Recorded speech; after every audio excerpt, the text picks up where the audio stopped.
Story time. I'm probably not going to talk a lot during this run because I need to focus, but I do need to explain some of the backstory to this. So, last year I did a 25 gem speedrun of this game, and I was on a really good pace. I was on pace to get under 5 hours, and I was trying to get the last gem, which requires getting master rank in survival mode, and I messed up.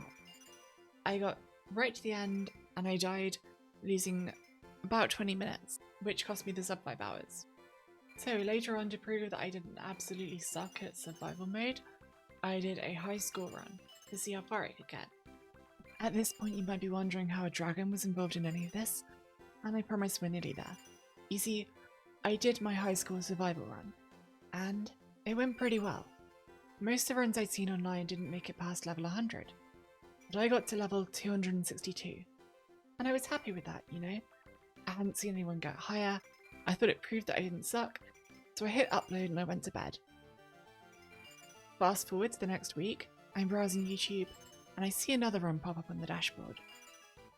That run was done a few years back, and it's pretty long, so I clicked on it to see how far it got.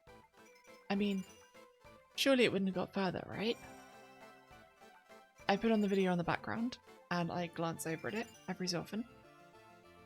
And it's getting higher and higher, and I see at some point it's already past level 100. So I check the little bar at the bottom to see how much progress there is left in the video. It's not even halfway done. But I'm still thinking, surely it's gotta end soon, right? It gets to level 200, then 250, then 260, and it's getting really close to the end now, but there's still a little bit of time left. I got to level 262. This run got to level 264, and the player's name was RoyTheDragon. If you've not heard of Roy, he does a lot of columns runs, and I think next week around Mario Day he'll be doing charity stuff, sick kids. So if you like columns or, you know, helping out sick kids, definitely check him out. But you might be thinking, he sounds like a good player. Why is it embarrassing you got a lower score? Well, here's the thing. I have hundreds of hours in this game. I developed a lot of speedrun strats. He doesn't even run this game, and I'm pretty sure it's just a normal playthrough for him. While some of the regular column skills do transfer over into this game, it's also quite different to play. I mean, the controls are different, you have different board sizes, and here you can stack things on top of the board. So while I'll admit the survival mode isn't my strongest game mode by a long way, I shouldn't be getting a lower score than someone who doesn't practice regularly, and the whole point of this was to prove that I could get a good score. So I've been practicing, and today I want to make sure that I can get past level 264, and preferably break the 300 barrier, so that I can finally get a run that I can be proud of.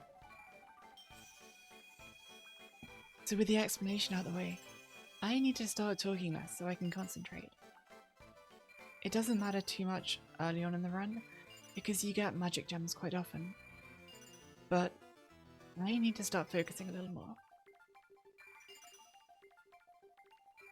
Is I need to make sure that it's not building up too quickly.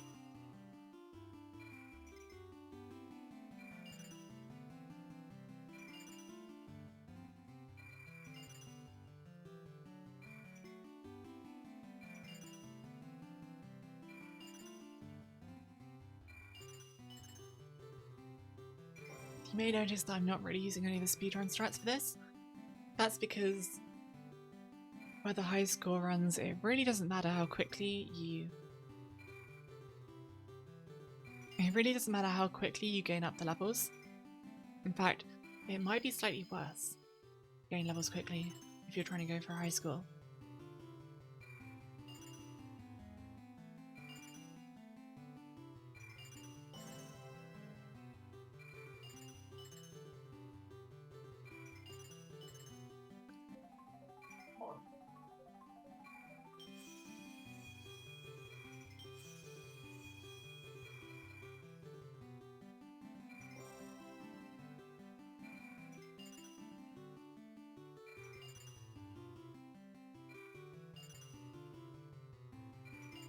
For anyone new to columns, the idea of the game is that you line up 3 of a colour.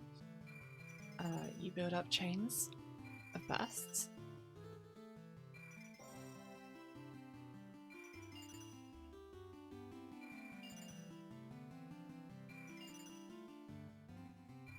And then, if you burst enough gems, you get the black magic gems, which destroy everything in the colour that they're blended on. If gems go above the top of the screen, then they won't burst, which is why you can use the black magic gems twice if you play them on a high column so that the top one's above the top of the screen.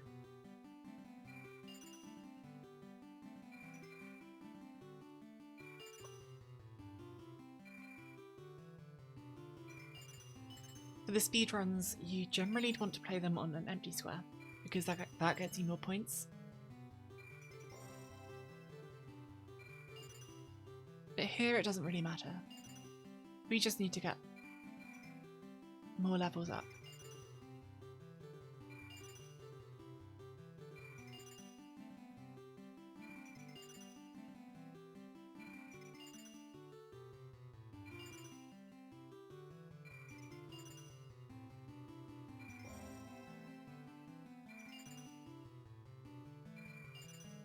If you've only seen the mods that I've done, this is the game that got me into emulation modding.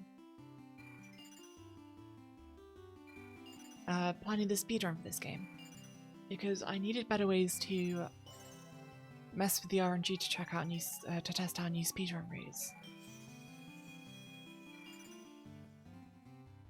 which involved a lot of messing with memory addresses and values and things to test out what worked and what didn't.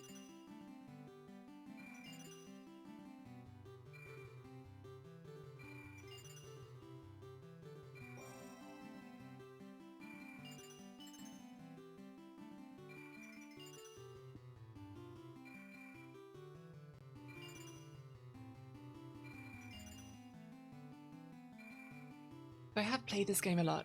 I don't usually run the survivor mode, but I've been doing some special training for this. What I've been doing is I've been playing on an emulator, and I've been practicing using speed up. So for the past week, I've been playing at 2 times speed, so everything feels a little like it's in slow motion at the moment.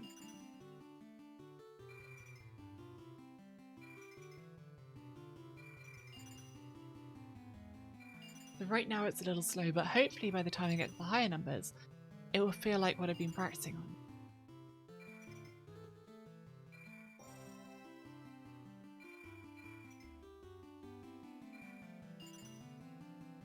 Not that I've had a lot of time to practice.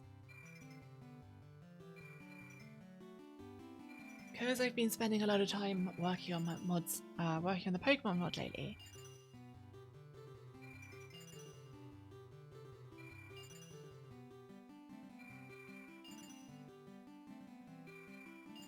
Well, not so much time developing it anymore, it's more finding bugs. Like, there was an instance where it kept crashing and I had no idea what that was. And it turned out I was missing a single F. A single F in the code that changed the colour of the boy's hat in reflections in water. And that was the whole game to crash in random situations. Specifically some of the battles that use random RNG, which is... It was literally the last thing I checked when debugging. It's why it takes so long, because it's one of those things that I never... When I fixed all the colour palettes, I never thought to go and check all the battles were still working. And it was a random one that got triggered anyway, so... It's one of those things, you introduce weird new bugs and you don't realise them until several releases down the line.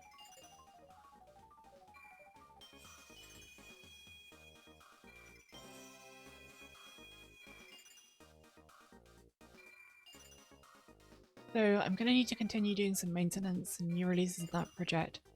There are some bug fixes that I had to do, as well as improvements to pathfinding to reduce the softlocks, which is a nightmare to test. Also, I think I can make the audio higher quality, so I want to get that done too. I think it would be nice to get an auto tracking feature as well. Mostly because tracking while trying to play means constantly switching between a controller and a mouse. And after a few hours that can get really tiring on your wrists. I have a good idea of how I could set that up, but I need to map every warp ID in the game to the tracker value, and also take into account things like when people are going through corridors which aren't on the tracker, and when people get warped or wiped out to a different location, which means it would probably take a lot more testing as well to get it set up correctly. But while I'm doing maintenance, I would want to start doing new projects as well. Like, I have a few more mods and challenges set up. I've been working on getting the warp randomizer to work with Emerald EX speed choice, which I think will be good because it allows playing with Pokemon up to Gen 8. That should be fun. There's also videos that I've got to edit, where I've actually recorded everything, but they just need finishing off. And I want to do some more experimentation with new assets, like the pixel art sprites that I'm trying at the moment. I'm trying to find something that better fits my style. And speaking of video editing, I do want to change software as well. At the moment, I'm using several pieces of software. Partly because there aren't that many programs that I know how to use, so I'm looking around at other things. I think DaVinci Resolve might be quite good to learn, but it's got quite a steep learning curve, so I'll have to invest some time up front in learning how to use that.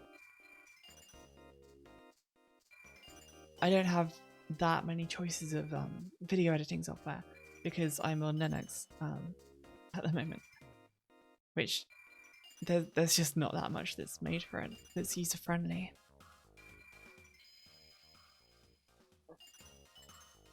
But it'd be nice to have like a single piece of software that does everything, editing wise. I think that would speed up my process a lot.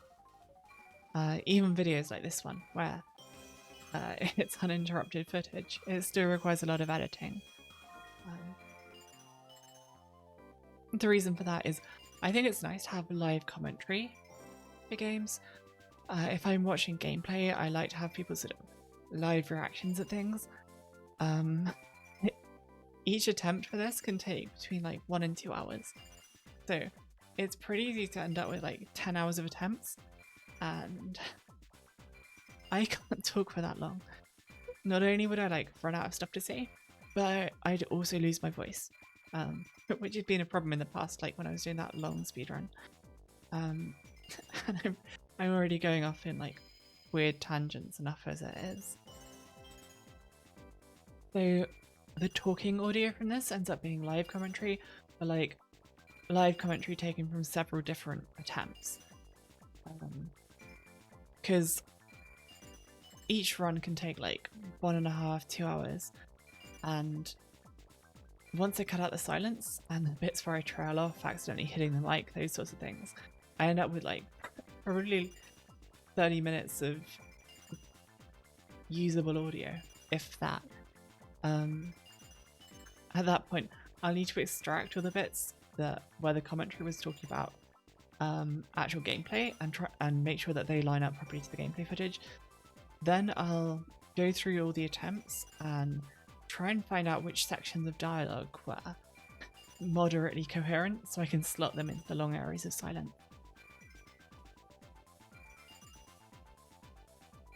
The first hour or so tends to be the bit where I'm chatting the most because the quality of the gameplay doesn't really matter. Magic gems come often enough that you can rely on them to clear your board, even if you're playing pretty badly. Mid 100s is where I have to start thinking and talking more about the gameplay. But then as it gets higher on, sort of towards the 200s, there are sometimes several minutes where I stop talking completely because I have to switch off the part of my brain that's doing the talking and just switch all the processing power over to the bit of my brain that smashing coloured rocks together. Because at that point it's also really hard to keep your nerves. Playing on certain columns, like columns 2 and 6 require quite precise inputs, and some of the times I'll even miss columns like 3 and 5 as well, because it's going quite fast.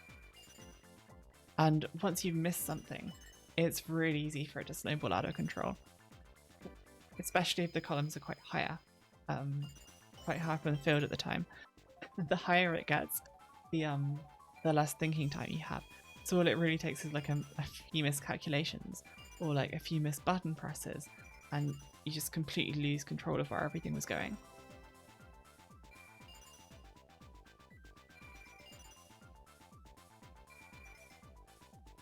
Usually the miscalculations are because I think I have a chain stored up somewhere on the board that I can burst later once I get a gem of the right color. But while I was stalling or while I was doing bursts earlier, I accidentally like broke the chain or something. So I go to play somewhere and then find that it's just like a single burst, it doesn't do anything, which throws off my calculations.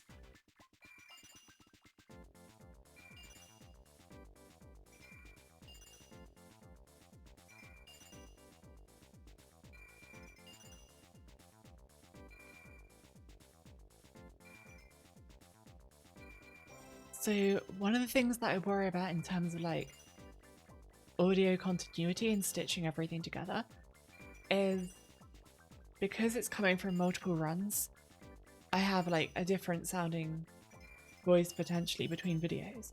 I've been trying to speak with a softer voice, so it will reduce how long it takes me to like lose my voice and run out of voice.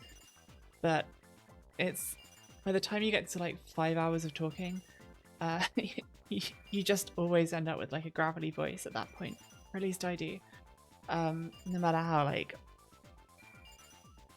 quietly or gently you try and talk. Maybe if I whispered, but that wouldn't be like great commentary.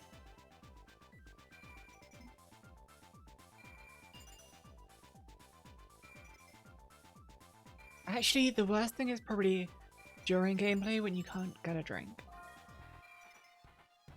I need to invest in one of those straws that like I can put into my cup so I can drink for a long distance. Maybe one of those hats, you know, the ones that they put beer in, so I can drink while I'm doing gameplay.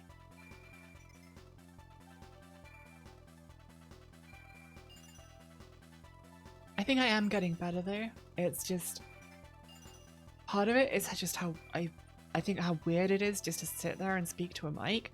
Like when I first did it, I was projecting like you'd do if you were doing like a school play or like a stage performance, and that wears out your voice so quickly because you're trying to be loud. And it also doesn't sound great either. Like you're just focusing on different things. At the moment, the main things that I try and remember are not to laugh directly into the microphone and to try and tone down my P's a bit, not make like a popping sound when I sing them.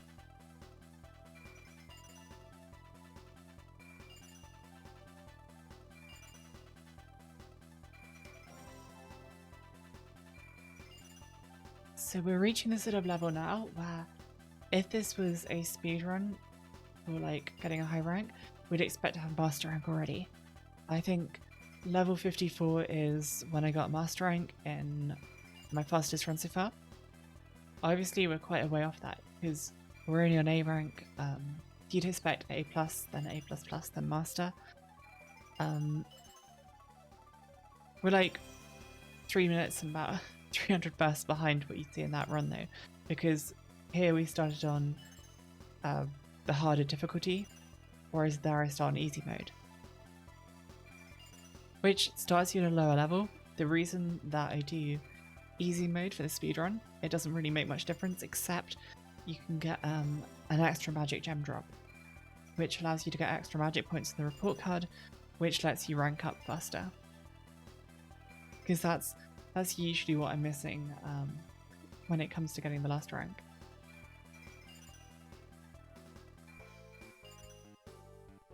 So when I play around other people, there are generally two sorts of comments that I get.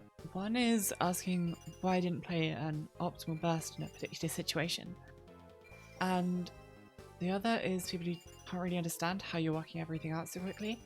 And I think they both come from the assumption that you're trying to recalculate everything, every single drop, which isn't true. Like, there might be some giga brain people who can actually do that, but that's not what I'm doing. Generally, all that I'm doing is for every drop, I'm trying to make sure that I'm either bursting 3 gems or I'm setting up a pattern so that 3 or more gems will get burst in future. And then in my head, I had this sort of vague idea that, well, for example, an orange in the bottom right will trigger something that I've been setting up. And that just makes things more manageable for me. Most of the rest of the time, I'm just stalling and looking for new patterns.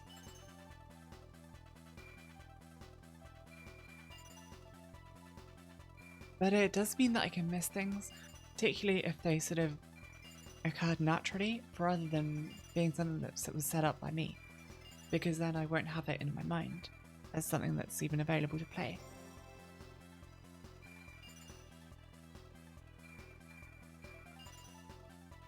I find personally the stuff that I can like currently remember about the board is way more important than the actual board itself. Like, when I'm playing casually, if I pause the game and go and make lunch and something and forget about it, by the time I've come back, I just lose almost instantly because I can't remember any of the things that I was holding on to, even if it was like a good board when I left. You can see at the moment the board's fairly full, but I'm not actually worried in this situation because I know that I've got plenty of things set up that I can try and get. However, there are times when the board would be this full and I'd be really worried about my situation.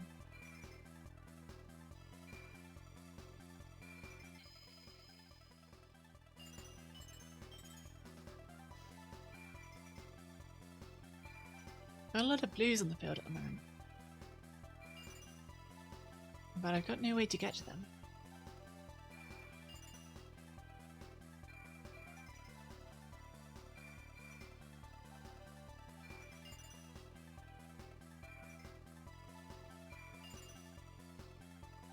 I sense a chain coming up.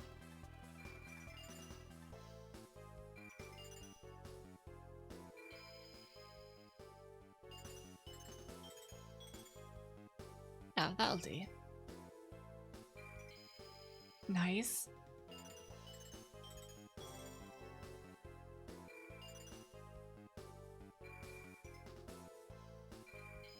Make sure I use this one twice.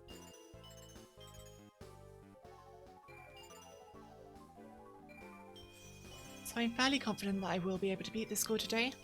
Not necessarily first try, but pretty soon. And the reason why is because I've already had runs that went over 300 before. I just messed up the audio recording on it.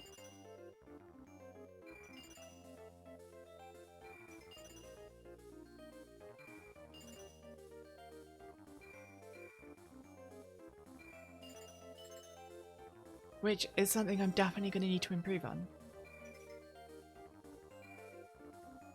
Like the randomizer race I did with Saboteur. That was 5 hours, we were streaming. So, hang on. We were streaming for 5 hours and I tested all the audio beforehand, but I tested it on the starting scene. I tested it on the starting scene. And then I didn't check it again when we moved to the gameplay scene.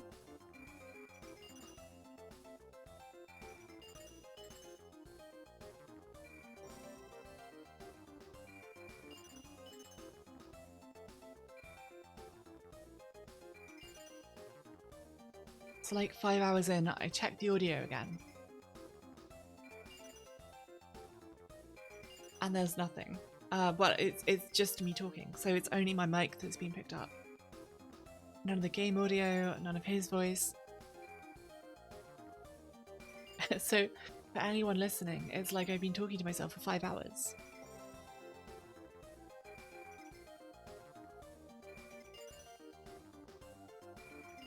So yeah, audio is definitely something I need to work on.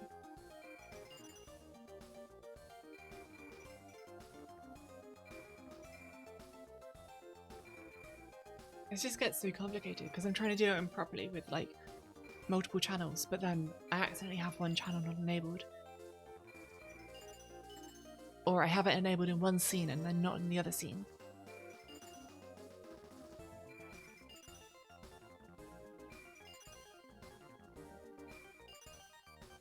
I mean, I'm sure I'll get used to it eventually, but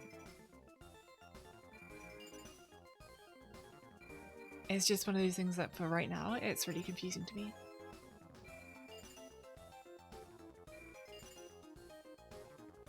Because I've always been fairly technical with computers, but never like audio stuff.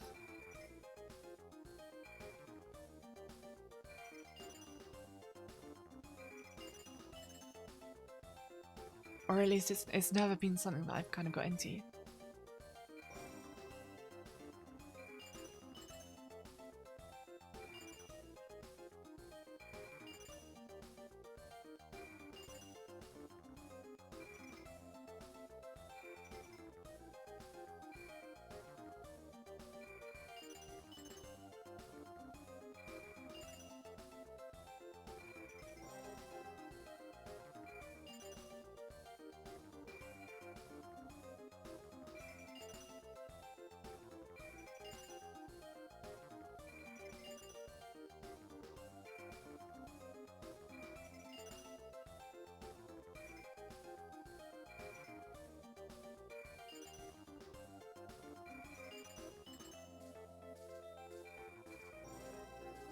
Yeah, so I've got to level 300. I've got past level 300 before, but what I've never done before is got more than 9,000 jewel bursts.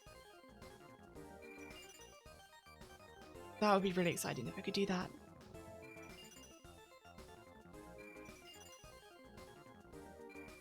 That would be like my super goal today.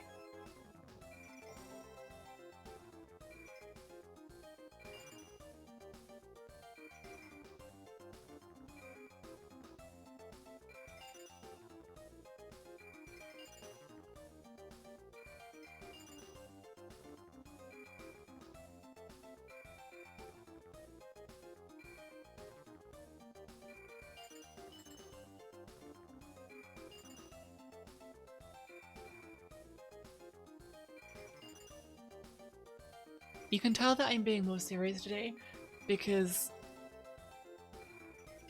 for the last run I wasn't talking, but I was listening to an audiobook.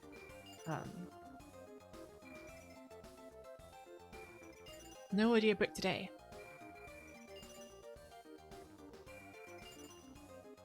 Just focus.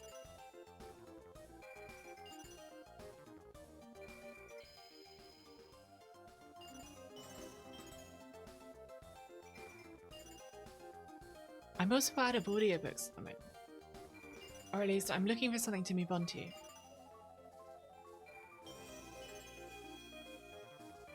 So last time I did this, I was listening to... I think it was the, How was the Sarah J. Maas stuff? Like the core, the ones in Roses, the ones later in that series.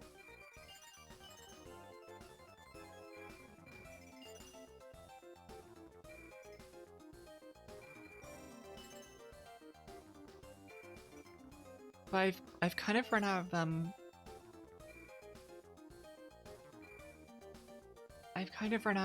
what are they called? Fantasy romances to read. I was reading a lot before Christmas, and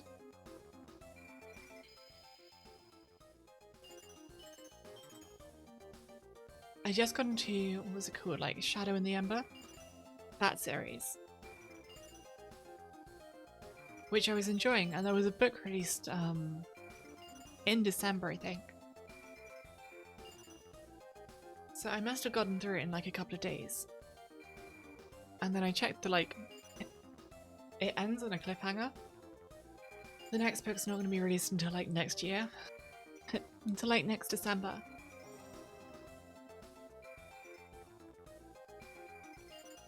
Which means I've got to wait another year to find out what happens after the cliffhanger. I don't mind books ending on a cliffhanger, but it annoys me when I have to wait like an entire year to find out what's going to happen. Like, I could wait a couple of months, but a year? I've definitely forgotten everything that happens at that time.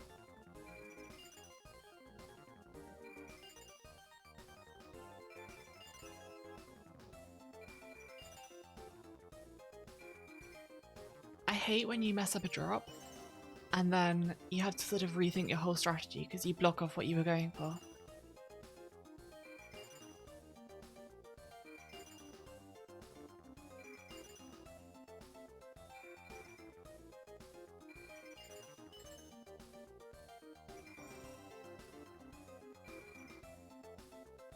The nice thing about it is,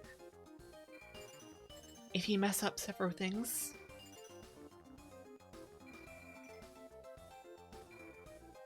if you mess up your drop, then often you end up with lots of chains afterwards.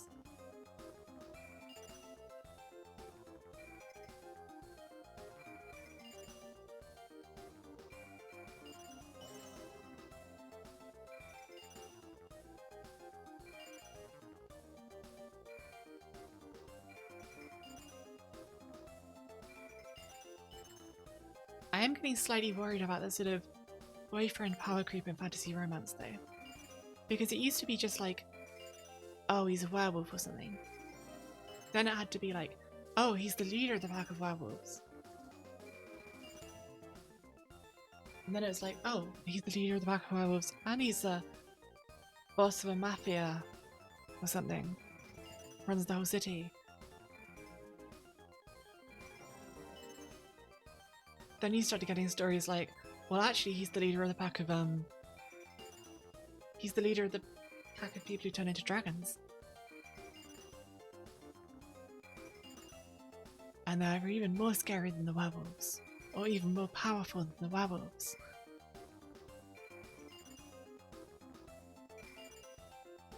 Then you started getting things like, oh, well, they're like a fairy or something and they control an entire kingdom. And I think recently the problem is, it's gotten to like, they're just a god. And yeah, you're just dating a god whose only weakness is falling in love. Which is fine, I'm down for that. Except, where do you go after like, they're the king and most powerful of all the gods? There's just nowhere left.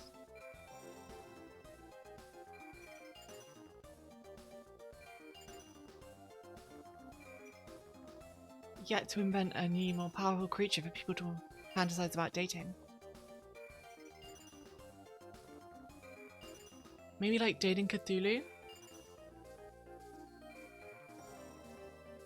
Or one of those like ancient Lovecraftian horrors. I could see that working, maybe.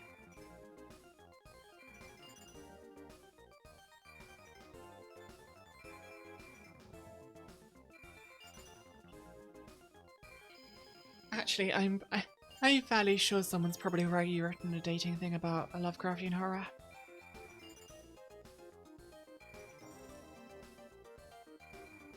Seems like the kind of thing there'd already be fanfiction about.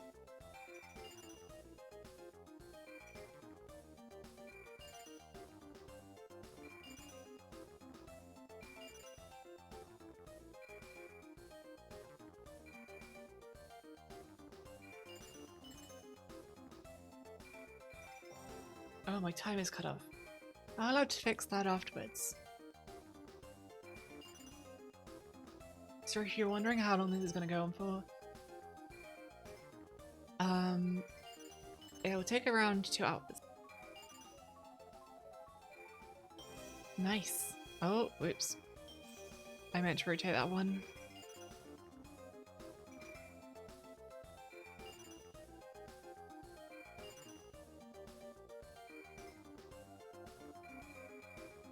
Hang on a second, I have to focus. Get back to Lovecraftian horror dating in a second.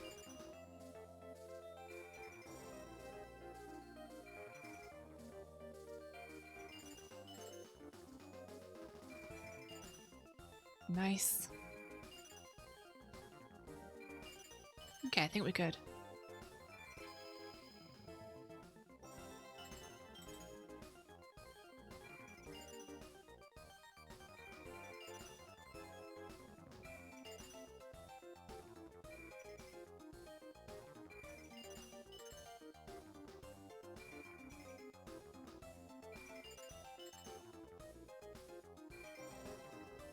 So the way the chain animation works, that sort of spinning circle, when there's black gems on the field, and you also dropped another gem, is if the gem that you've dropped causes any burst at all, the animation will be circling around your gem. If it doesn't, then it will be circling around the magic gem.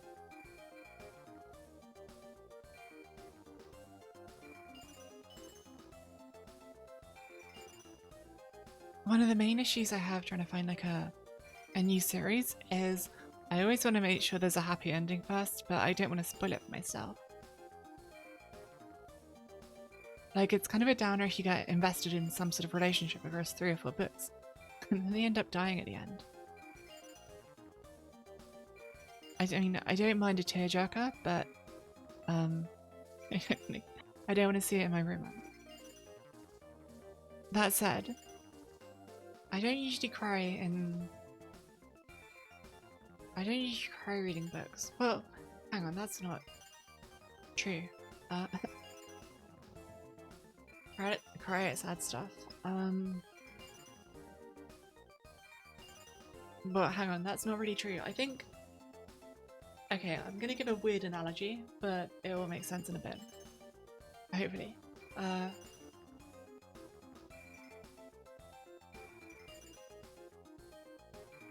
I find sad stuff is kind of like spicy food.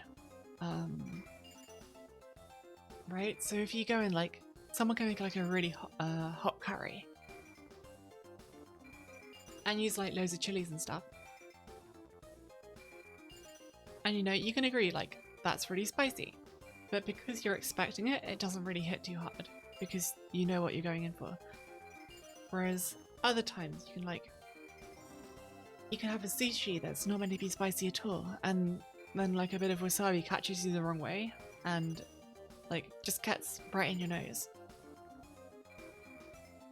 And because it catches you off guard, it's like much more potent than like a spicy curry or something. Even though like the curry is actually hotter. It's a different kind of spice, you know? And I think sad stories can be kind of like that. If you know that it's going to be sad, or you can like see that it's going to be sad, it doesn't hit as hard as if it sort of catches you off guard and it's like a different kind of sadness than you were expecting.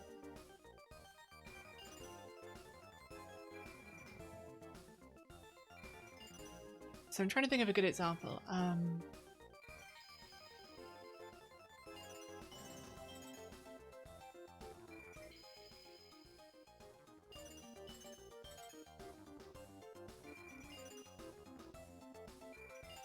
Okay, I thought of an example. It's going to need some explanation though.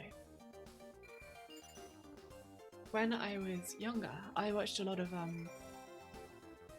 murder mysteries.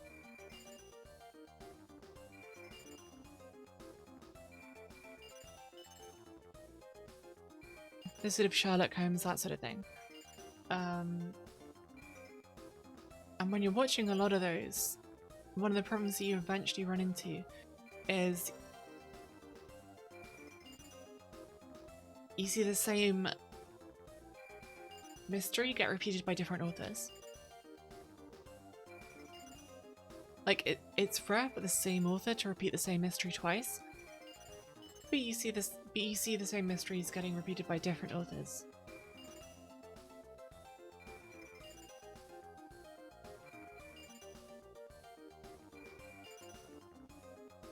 Which always made me reluctant to pick up new stuff or from an author that I hadn't seen before. because sort of halfway through you might realise that it's already a mystery that you've known. I was already quite limited in what I could read because I was a kid, right? And like there's a limited amount of murder mysteries that are like suitable and not so gruesome that you could like have a kid read them.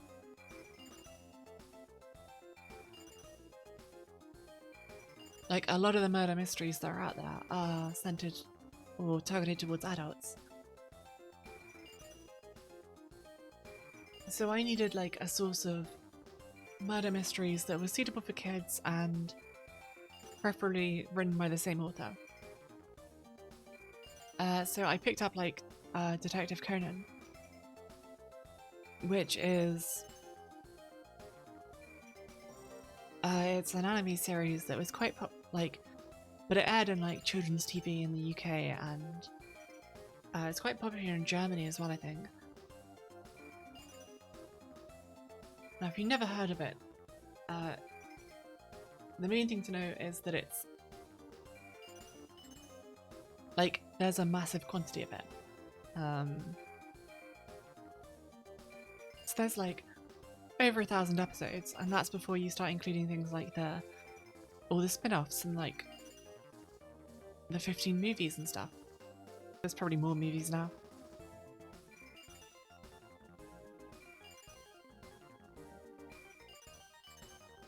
And it was really good to watch because it was all by the same author, so you'd never get a mystery repeated twice. Often you'd get similar mysteries, but there'd always be like a twist why it wasn't the same as the a previous one that they'd done. That kept me going for a few years. But eventually I ran out of that as well. I got like,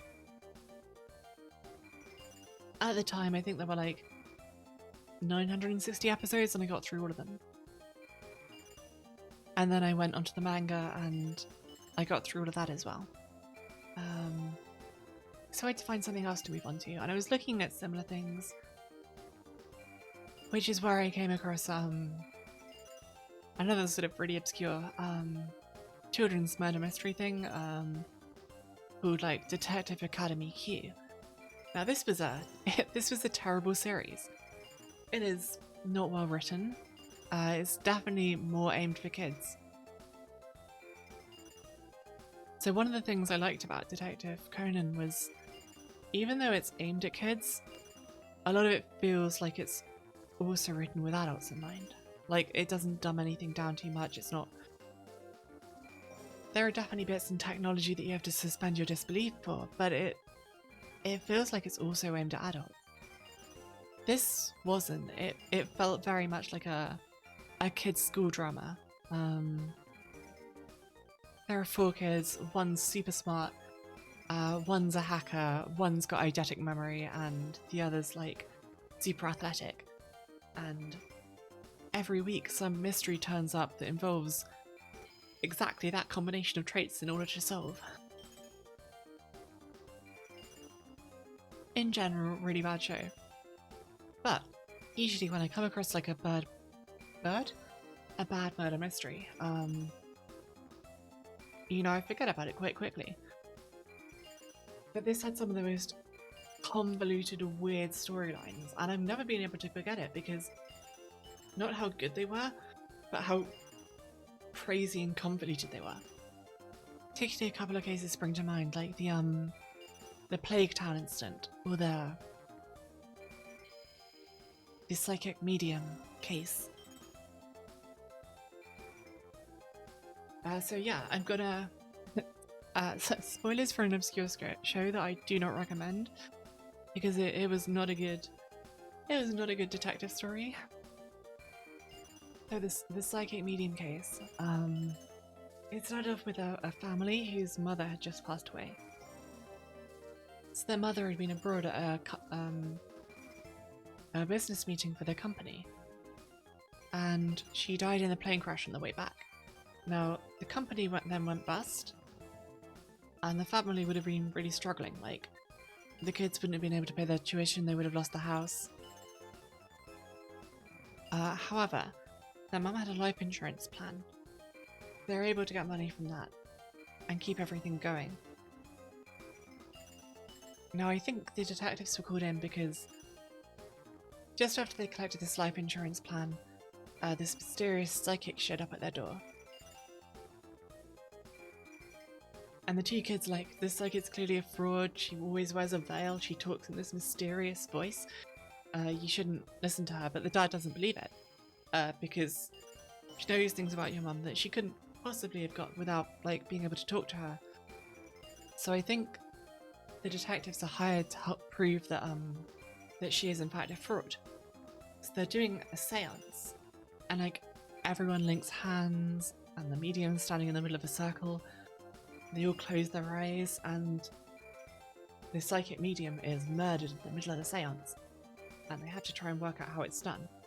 It turns out to be one of those cases where the kids had murdered the psychic medium because they didn't want them taking they didn't want them taking advantage of the father anymore. So it's one of those cases where the murderer sort of hires incompetent or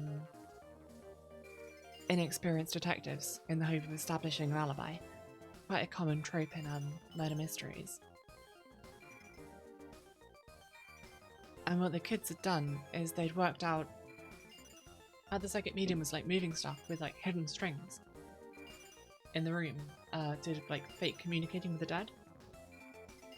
And they'd use that in order to commit the murder. So the whole detective part of it was the first step was working out how the psychic medium had been faking everything, and then working out how that had been modified in order to commit the murder when everyone's sort of holding hands in a seance.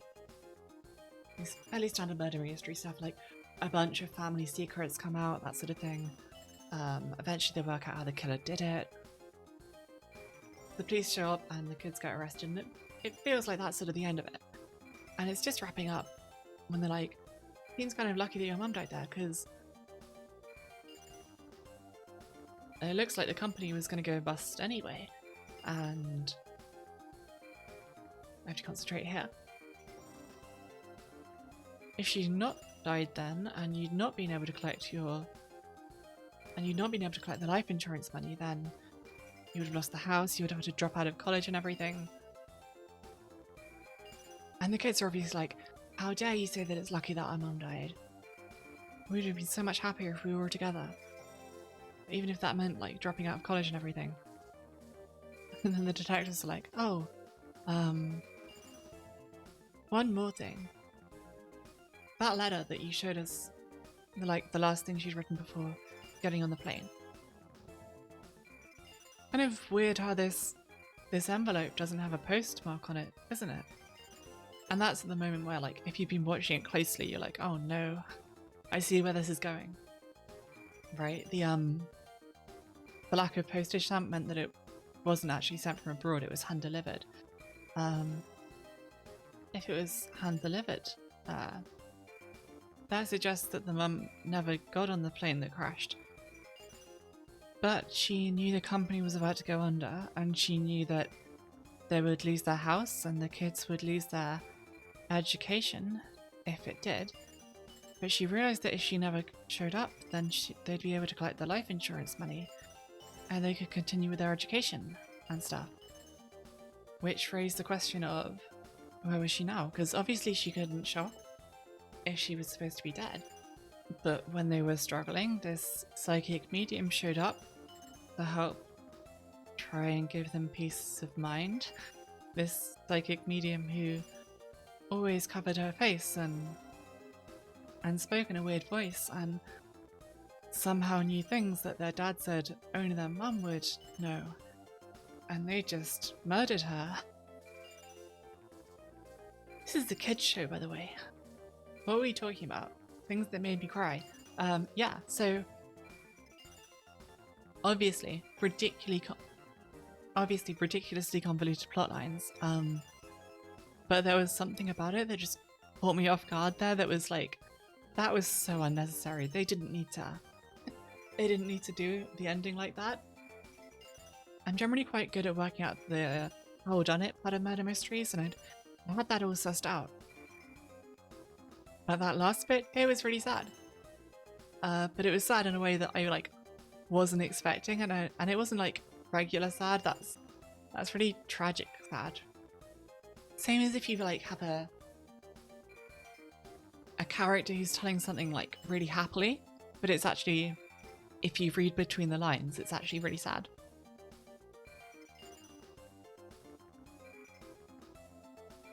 That's the kind of sad thing that gets me. It's not like, is it a blatant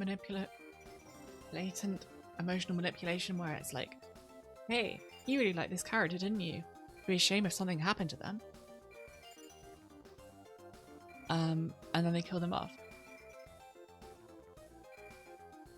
I need to pay attention here. And get lucky.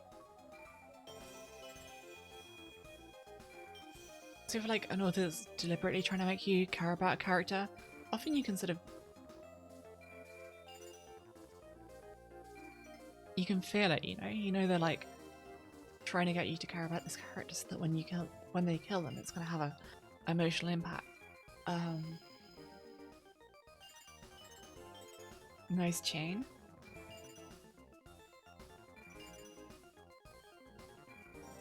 There we go for the corner. We got a nice lineup of oranges.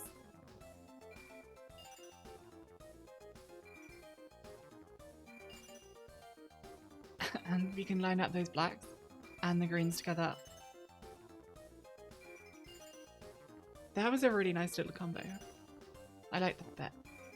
Everything lined up so neatly.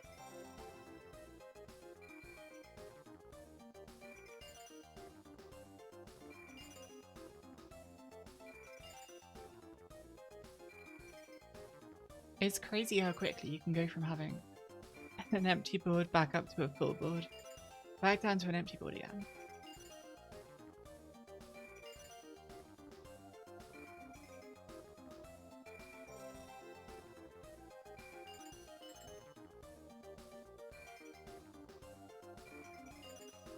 I think with that I probably should be good for a little bit. Nothing too much to worry about.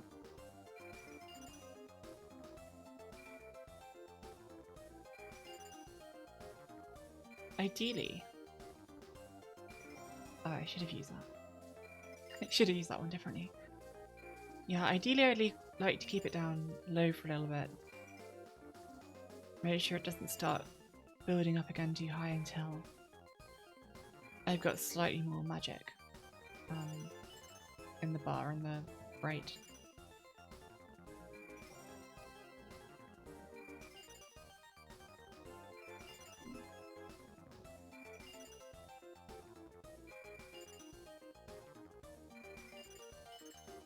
Nice. At some point I'm gonna risk getting a drink. For the original columns runs, where you're just going for like an hour, I don't need to take a drink for that.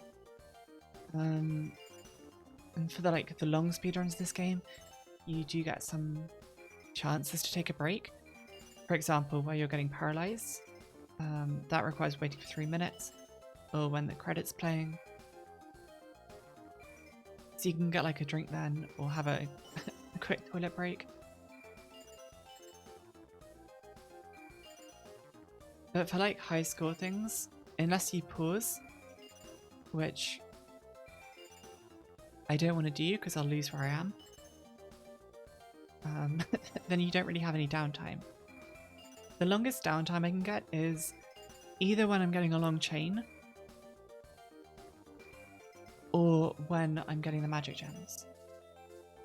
And really that's my only chance to try and stay hydrated.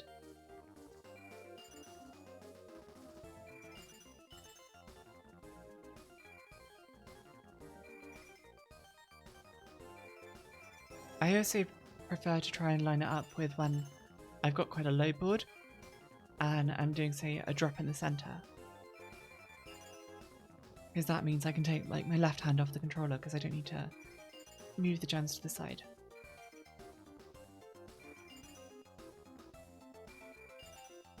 And if I do end up messing up one of the drops, it doesn't matter so much if the board's lower.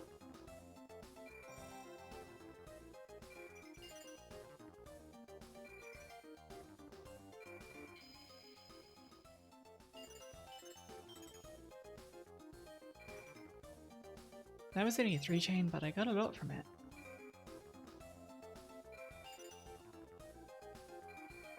It's also the reason why I tend to be able to stay better hydrated in the early game, because there's lots more magic gems, and it also doesn't matter if I mess up a drop too much, so I can drink whenever I want.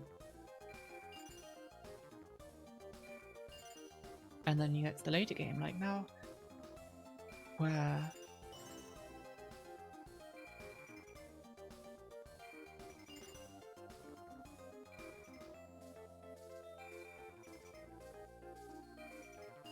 sorry, I needed to think. You get to the later game like now, where every drop can make a difference, so I can't take my hands off the controller. Or really stop paying attention to where I'm dropping things at all.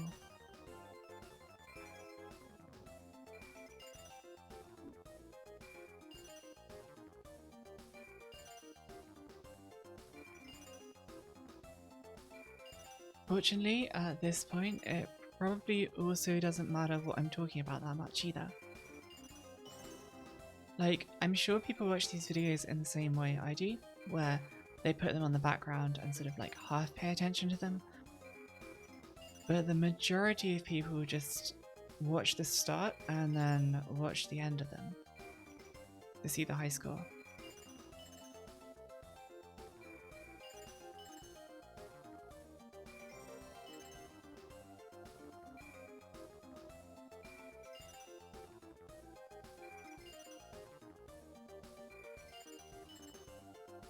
And because no one's watching or really listening, it doesn't really matter too much if I take longer gaps as well.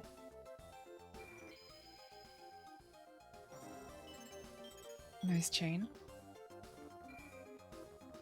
I never really get the big chains. I mean, I could go for them. I have to in the speedruns, partly for the points and partly because it's a requirement to unlock some of the gems. But if I'm not actively focusing on trying to get a high chain, then 3 or 4 tends to be what I end up with most of the time.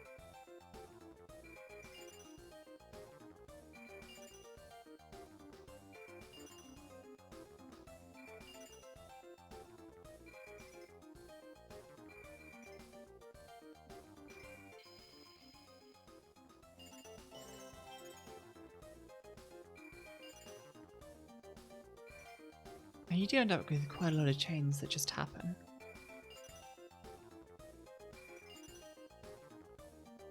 Just because you're putting a lot of the same colours close to each other.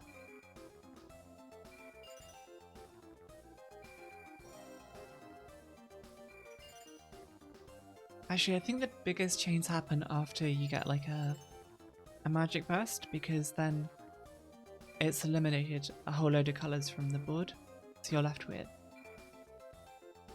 a board that is mostly just like 2 or 3 colours, and that lets you clear things up a lot easier.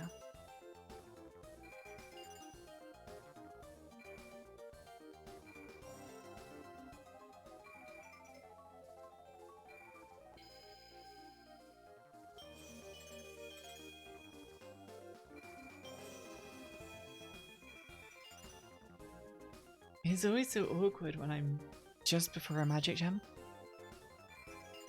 because I want to leave a column high enough that I can use the magic gem twice, and it needs to be one of the side columns so that I can easily place it. However, if I get like a chain reaction or something and it knocks it too low, then that will probably give me enough points to get the magic gem and I won't be able to use it twice.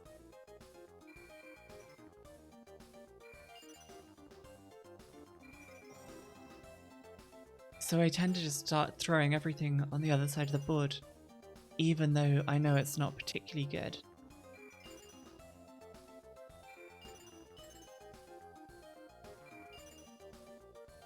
Just until I get that magic gem burst.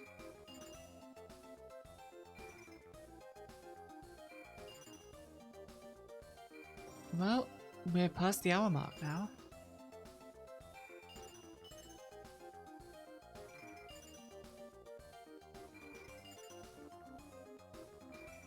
There's about at least another 100 levels to go before I can reach my target. I should say my minimum target.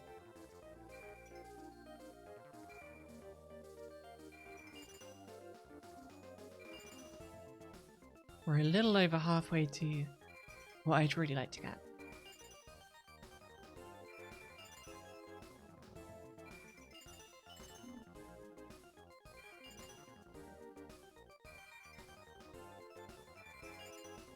Talking about Detective Conan earlier made me want to go back and rewatch them a bit. I've got the theme song stuck in my head now.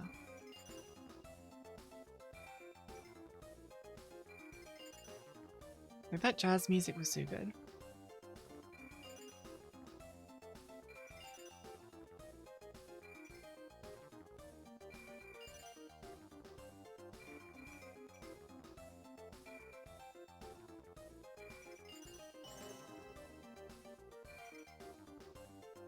And like the show never goes on breaks anyway, so well, I think it like rarely goes on breaks. So there'll probably be a lot more episodes that they've released since I last caught up with it.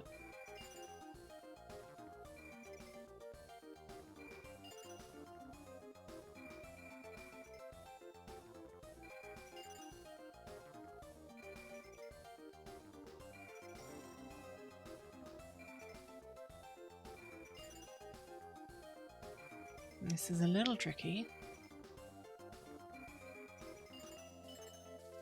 Particularly since I don't have any...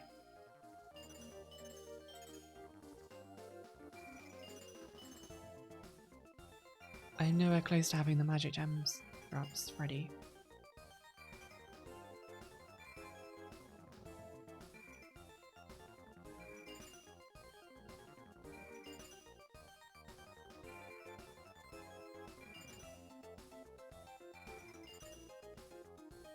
Slightly scary just because I know I've got things set up, but I've also cut myself off from a lot of things.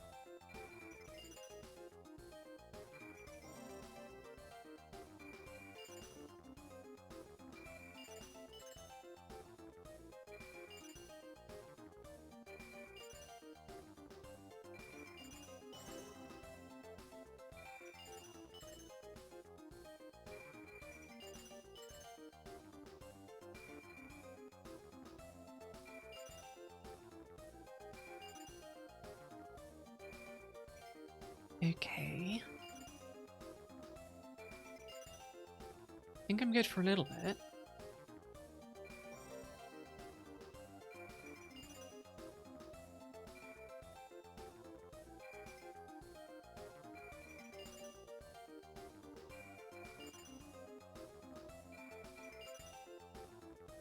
Unless they do more stupid things like that.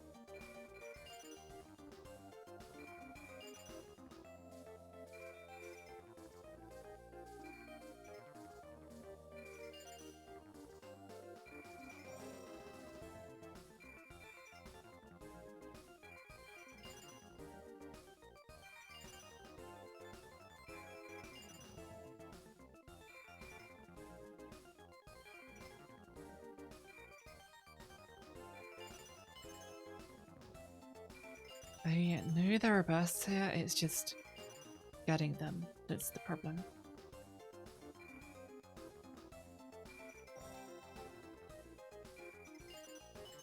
I just need it to give me the right colours.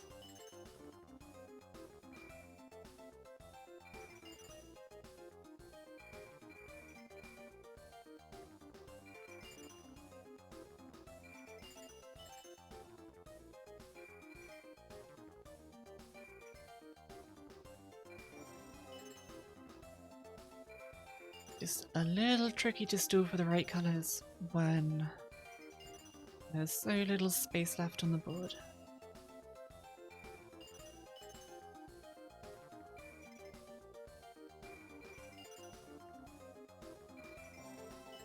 Should save me a little bit of time. Okay, we got some more space.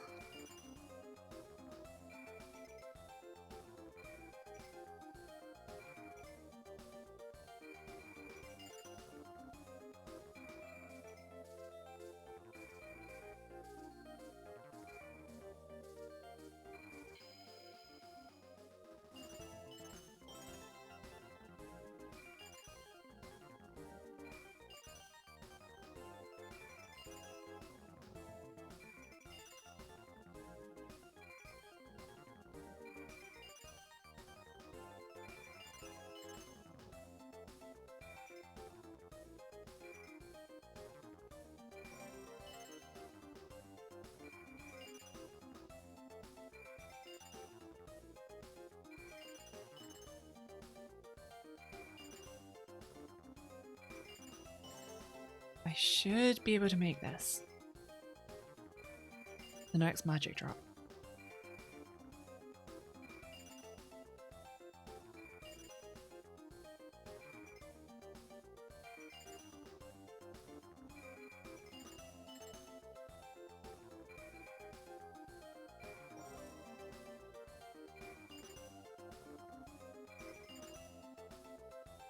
It's just really annoying when you're waiting for one colour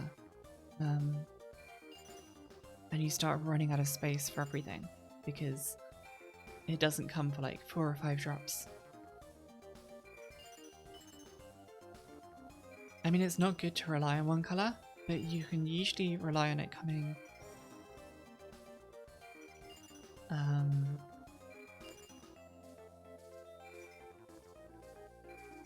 you can usually rely on it having like, oh damn it. I was supposed to rotate. Okay, we saved it.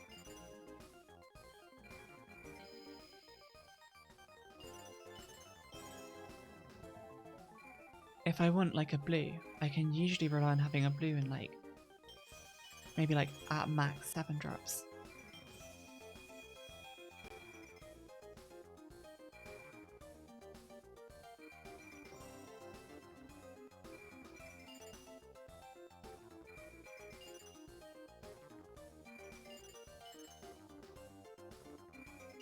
And then it's just a question of leaving your options open.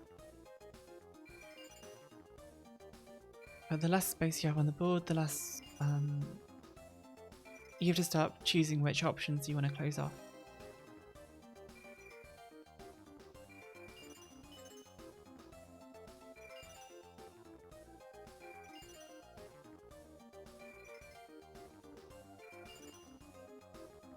But we're in an okay position again.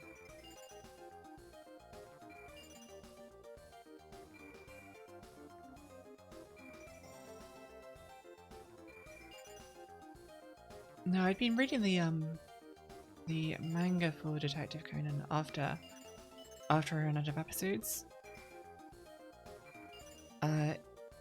Except I was reading the fan translation because the official translation was well behind. I think it was even behind the episodes.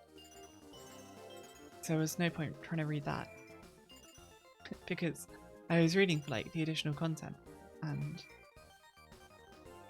they hadn't published it yet. I think Funimation owned it. So I stopped reading when they shut down the fan translations.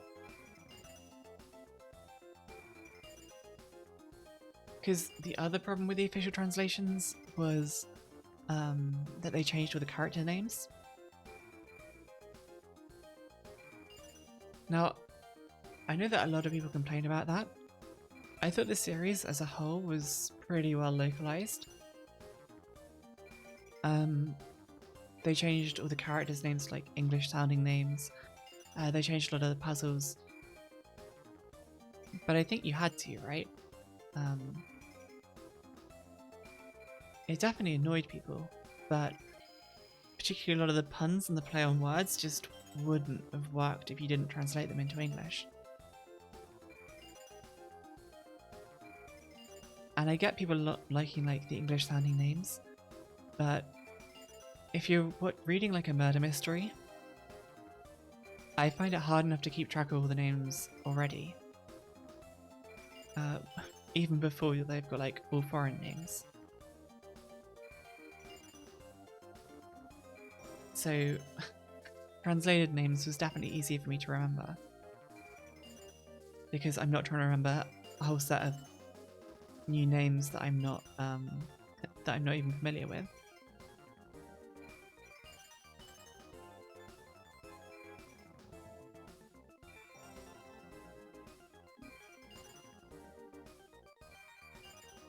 So on the whole, I thought the official translation was pretty good.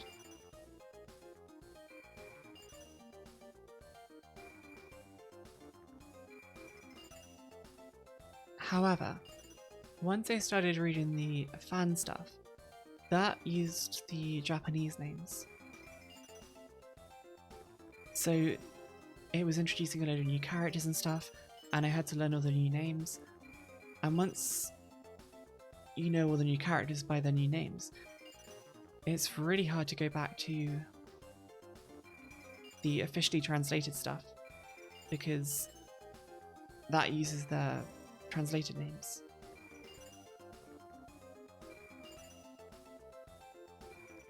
So if I try and go back now, I have like no idea who they're talking about anymore.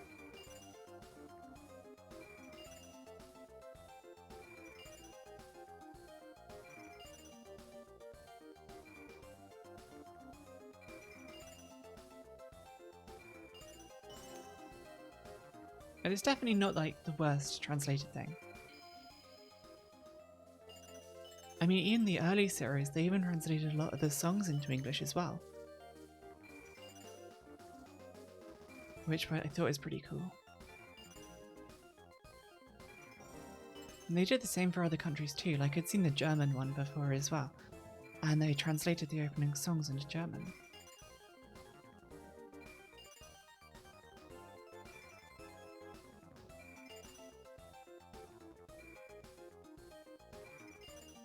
The only thing that I think they probably did like a bad job with the translation, like a really bad job, was every movie there's a really bad play on words that they do, and I think they just struggle to translate it, because you end up with a section of the movie that's dedicated to a quiz that is completely incomprehensible.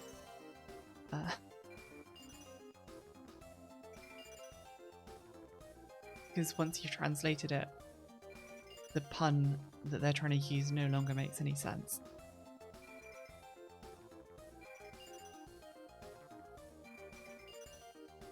Still way better than like Pokemon, where you got like Jelly Donut, or they draw over the original artwork, or the Yu-Gi-Oh with the finger guns, Sailor Moon, where they made like the lesbian couple sisters. Or was it cousins? I can't remember.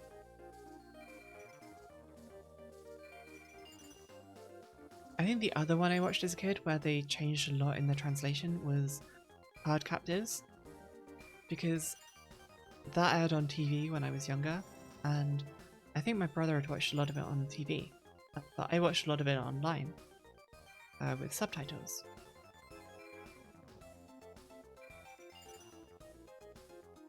And one of the main points was that the girl and the boy, they were rivals in magic, but also romantic rivals, because they'd both fallen in love with the same guy.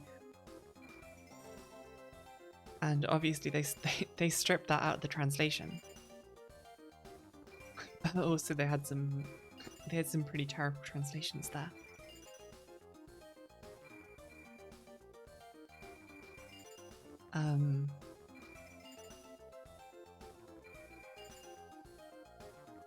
Like Purin, the Japanese egg custard, they translated it to pudding, but that meant you had situations where they were saying things like, "Oh, do you want some pudding for dessert?"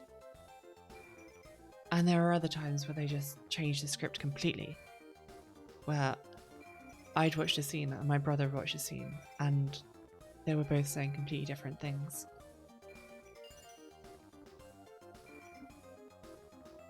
Okay, we are back in scary territory.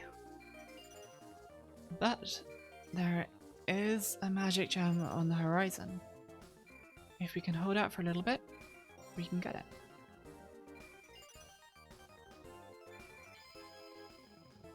That will help.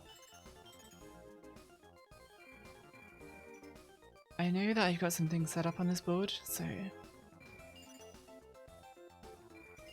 it's just about getting to them. If I could get the right colours, I needed a red there.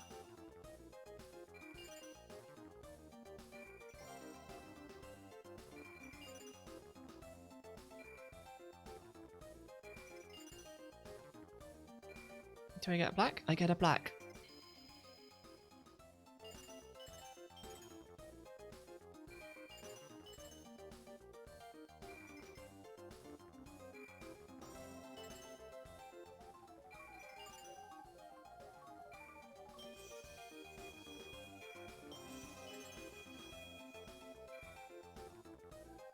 You said this part of the room wasn't exciting. So there were several chances there that I had where if I'd got a drop of a particular colour, I could have saved it. And it gave me one right on the last possible one there.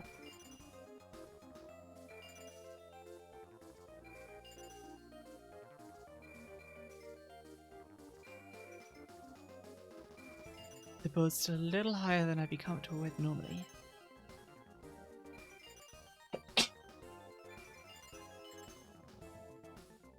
But I should be able to sort it out.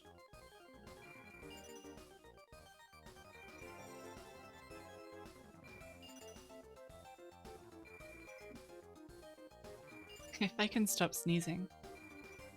That was such a bad time for a sneeze.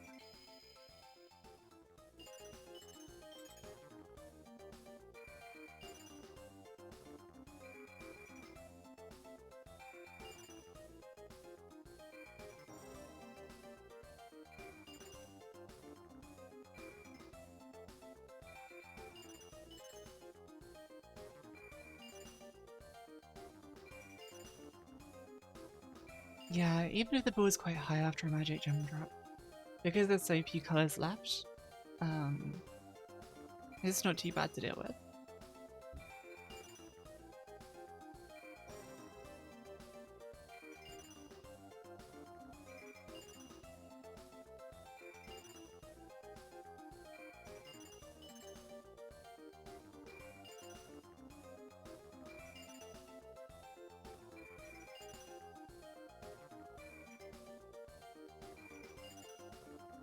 You can see right now my biggest problem is oranges.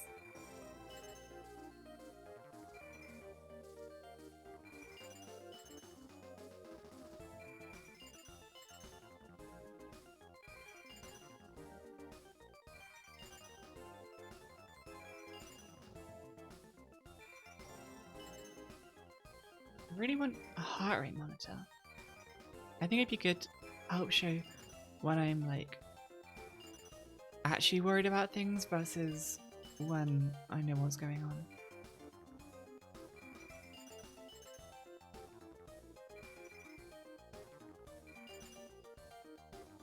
Like when the board is really high back there, I could like literally feel my heart in my chest.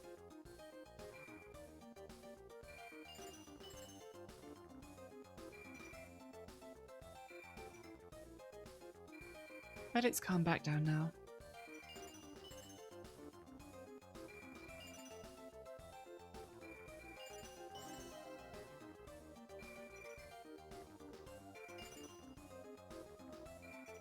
I don't think heart rate monitors are that expensive either. Although I'm not sure about USB ones. I think that most of the time when people get them to connect to their computer, they're using like Apple Watches or those sorts of things.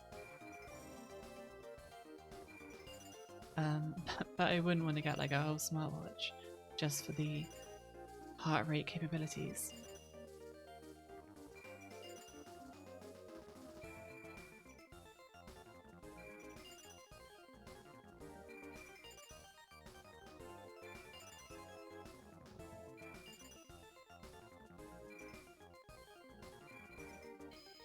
I've definitely seen cheap USB ones before. Although they may not actually work that well. I know like a lot of the cheap biotech stuff is really just like toys and doesn't give an accurate reading at all.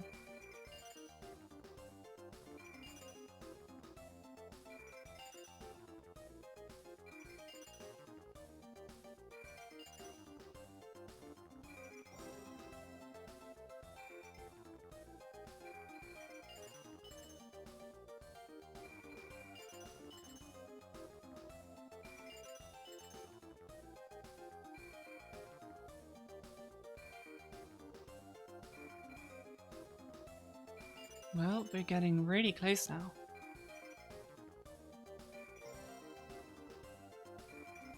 But like 44 levels is nothing in this.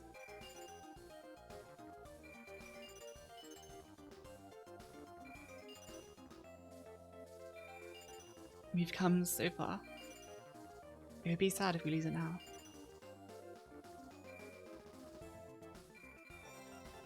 And we're in a good position.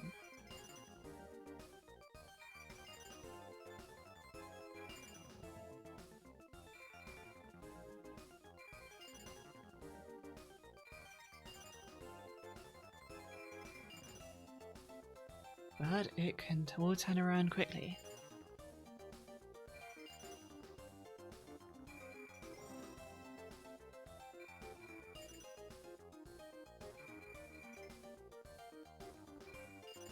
I need a countdown on the screen.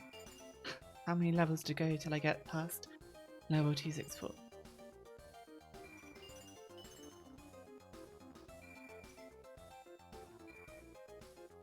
I'll do it in terms of number of gems burst.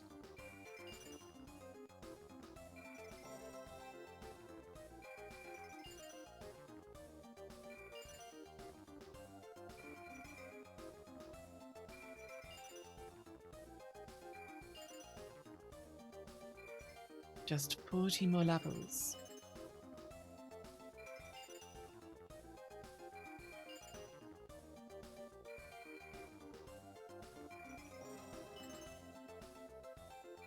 Breathe slowly and focus.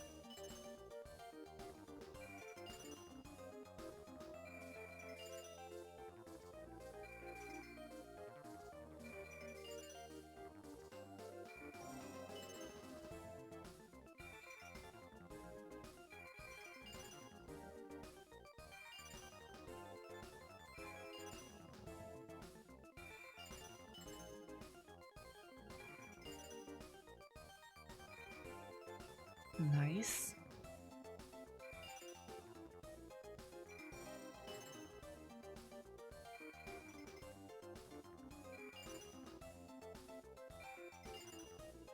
Is it even gonna be worth double using this magic gem?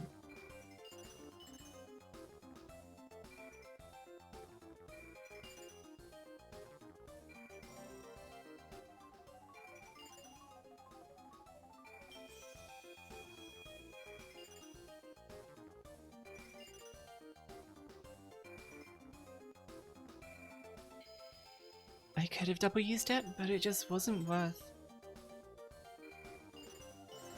building up a high tower in that situation. I've got virtually nothing on my board.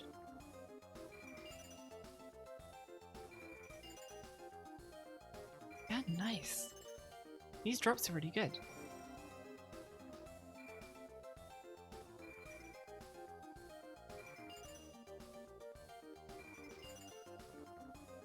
Let's keep the board clean.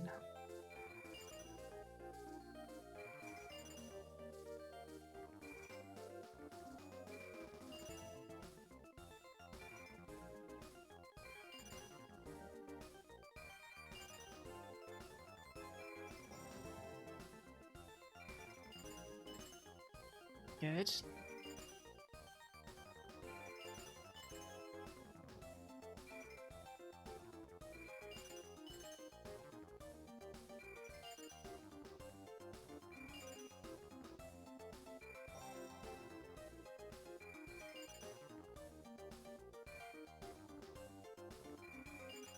I've been able to keep this board basically empty for ages now.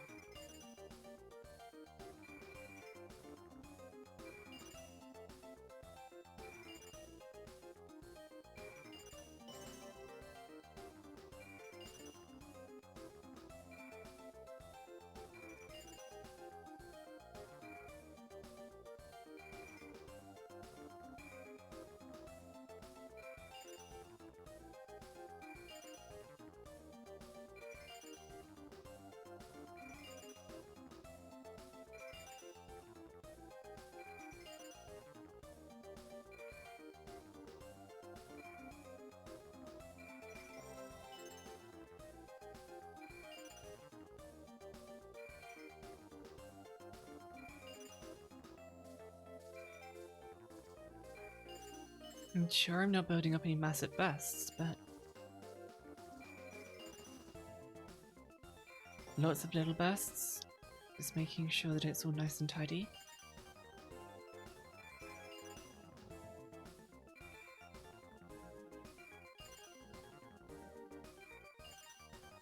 Well, we're level 235 now. There is less than 30 levels to go.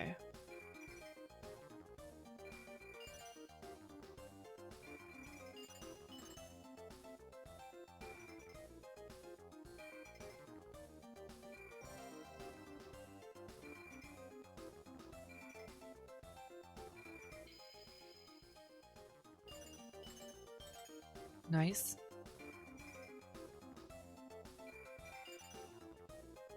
That helps get it a bit cleaner again.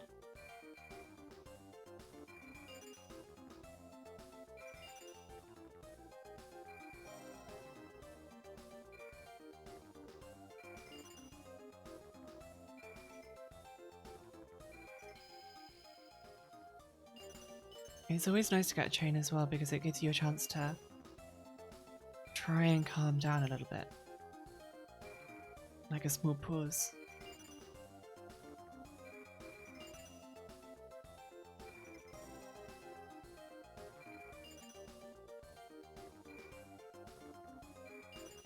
Because it's very easy to get overloaded.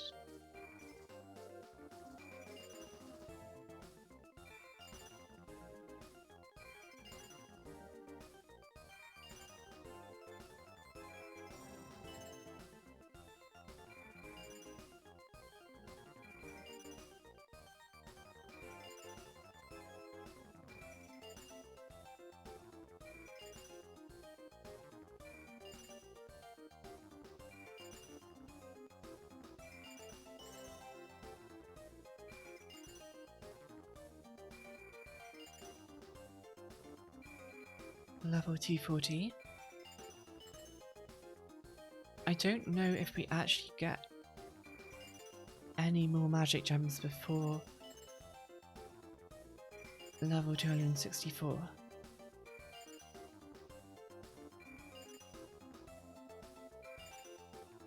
Because it's not often I go this far.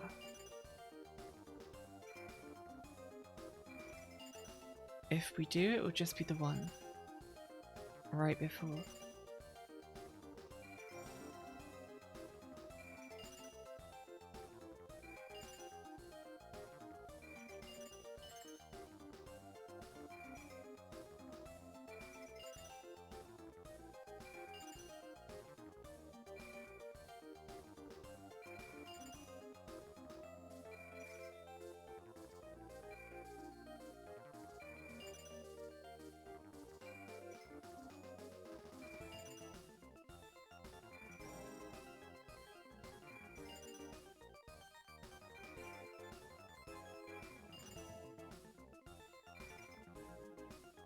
Just trying to be super careful.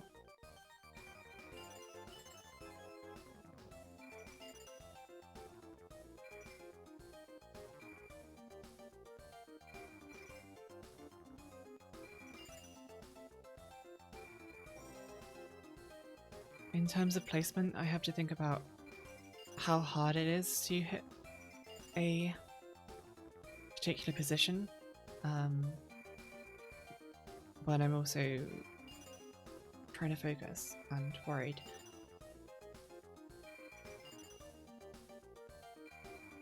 Like a little bit ago, you saw that like it would have been good to place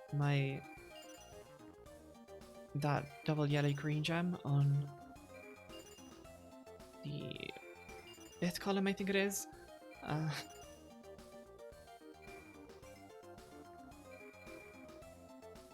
However, I wasn't confident that I could make it. And if I'd missed the column, then it would have been a really bad situation.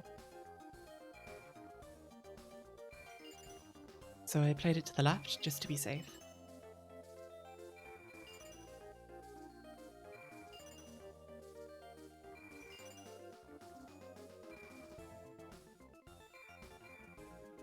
Two, 4, 6. So there are less than 20 levels to go now.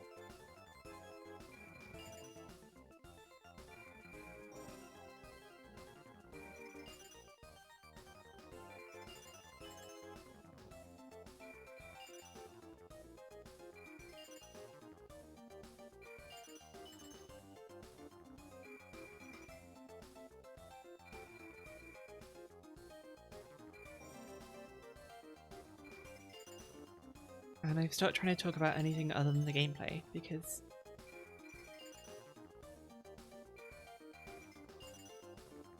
I need to stay focused.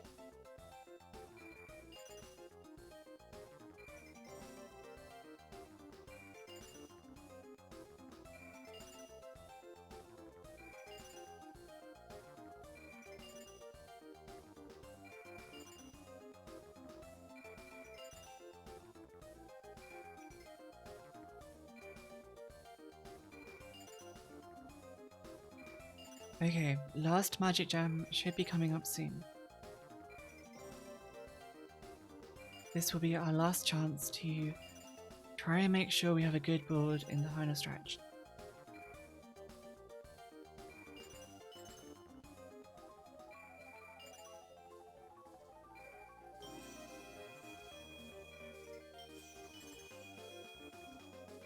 Reds aren't a great choice, but black is absolutely fine. Okay. Board is decent. We are less than 15 levels to go.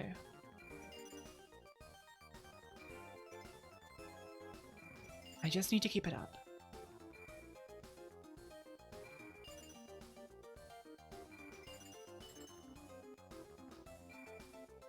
Good drop. Good double.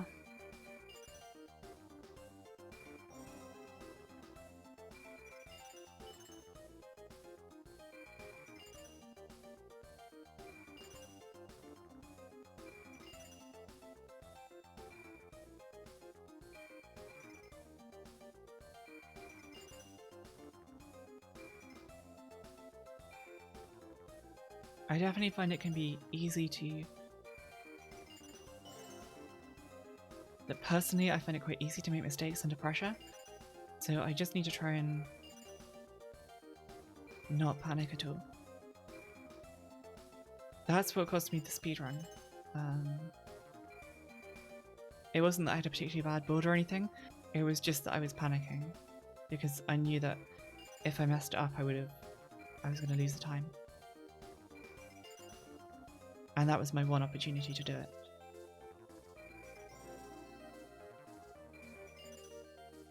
Okay, we are now level 255. There is less than 10 levels to go to beat the goal.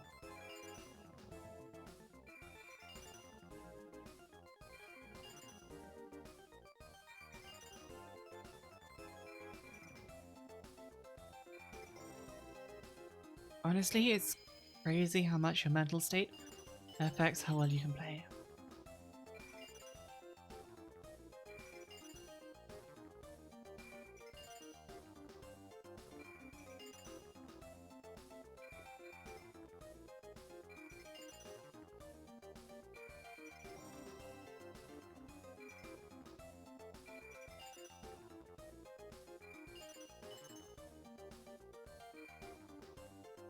Like, I've done this so much, you'd expect me to be reasonably consistent.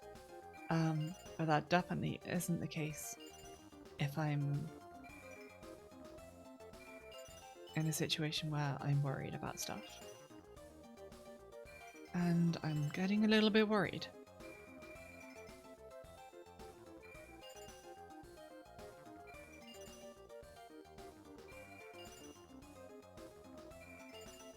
You can see now the board's just starting to creep up.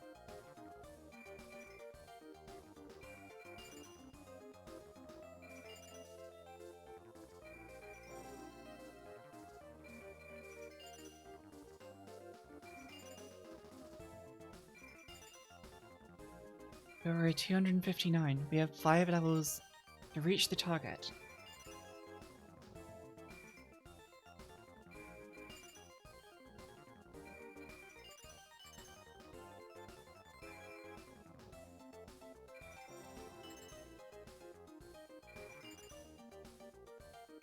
There are still a few setups that I have left on the field. 260. 4 more levels.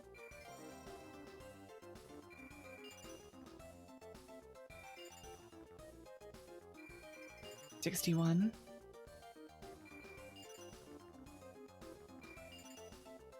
I think.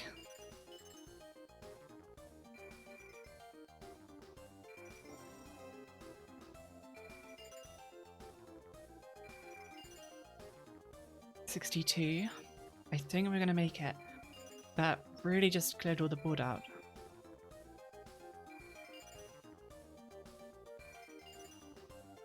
So unless I make like a huge mistake right now, I think we can get there.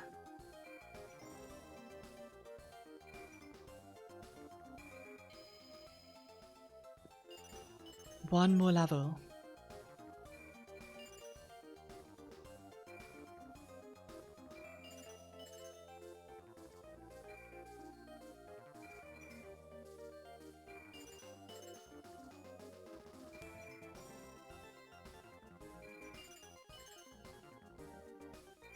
There we go. T64. Okay, we've reached the goal. Let's see if I can go for more than 9,000 gems now.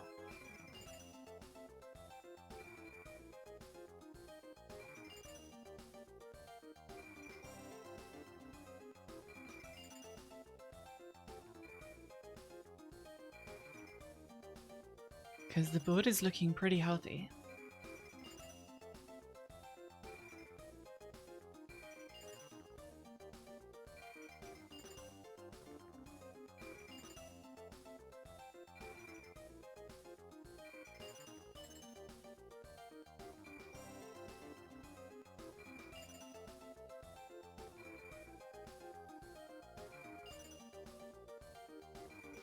And even if I mess it up a little bit at this point, I have a magic gem that should be coming soon.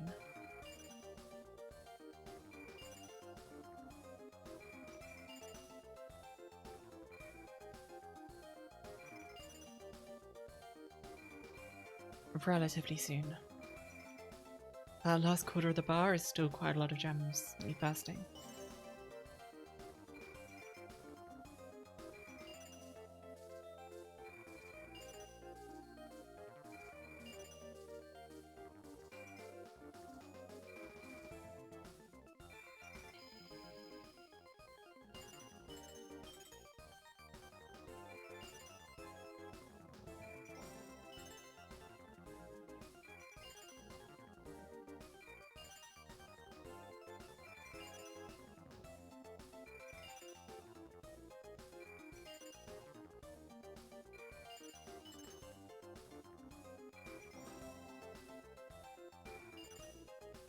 See what I mean? We burst so many, it's barely moved.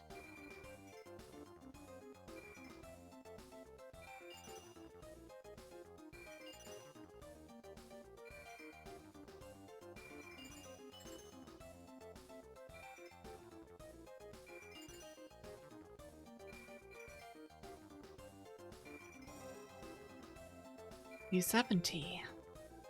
We have 7,800 gem bursts. If we can get 1,200 more, will have gotten more jewels burst than I've ever gotten before.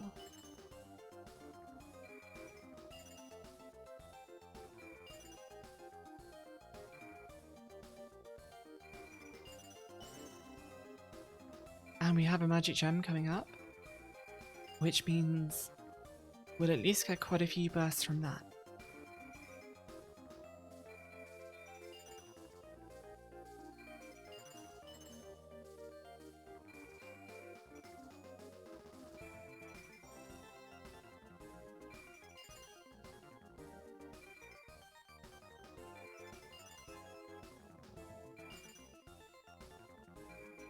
When I say more than I've done ever before, well, nice save that to get it doubled. When I say more than I've ever done before, I mean like even offline unrewarded stuff.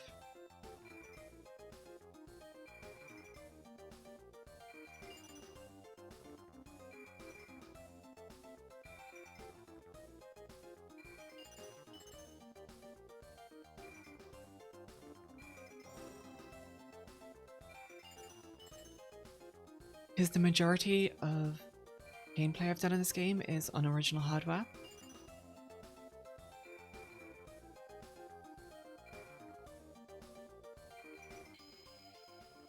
Which uses things like tactile buttons.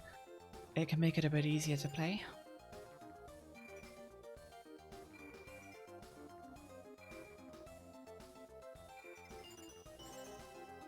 I've never found a controller to use on my computer that feels as good as like a GBA, like an original GBA. Or I should say like a GBSP, because that's what I play on.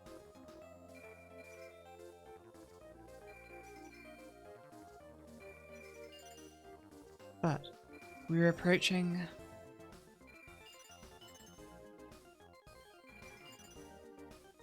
We're approaching 8,000.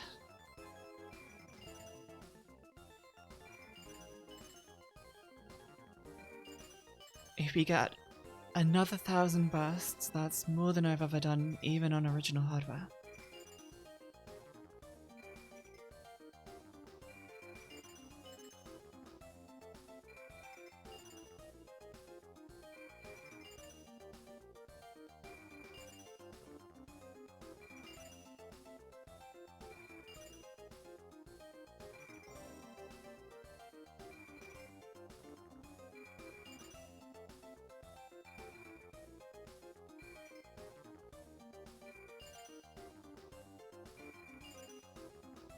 You know what?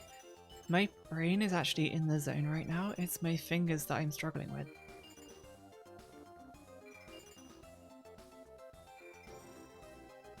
I think just playing this long non-stop,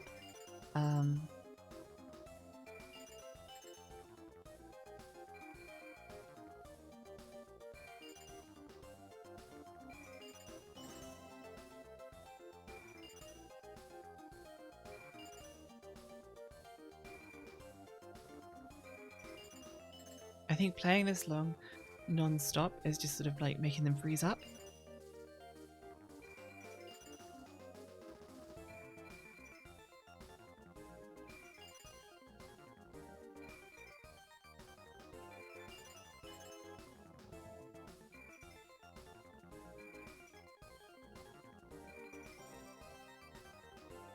But again, that's something you can compensate for.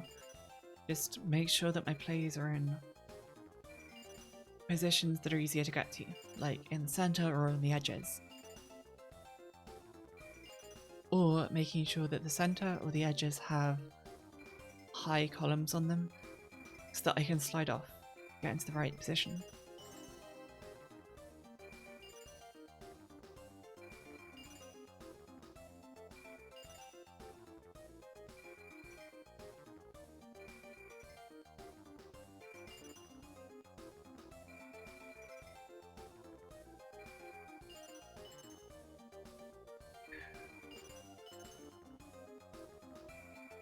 I don't think we're going to get a chance at another magic.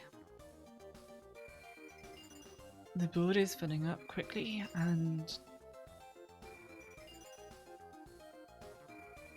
We might not make it. But that's okay.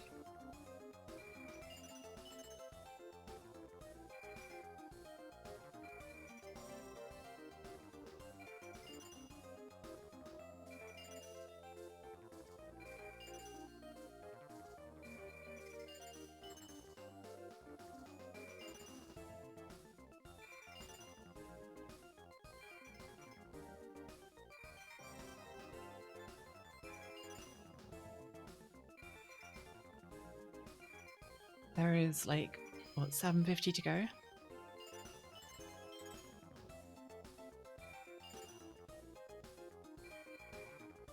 It's not just my fingers, my legs are going to sleep as well.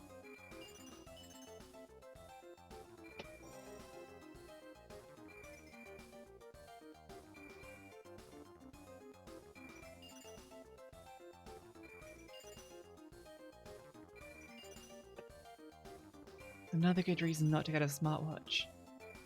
It would probably be beeping at me to go and exercise right now. Actually, I don't know, would it? If my heart rate is this high, maybe it would think I'm exercising.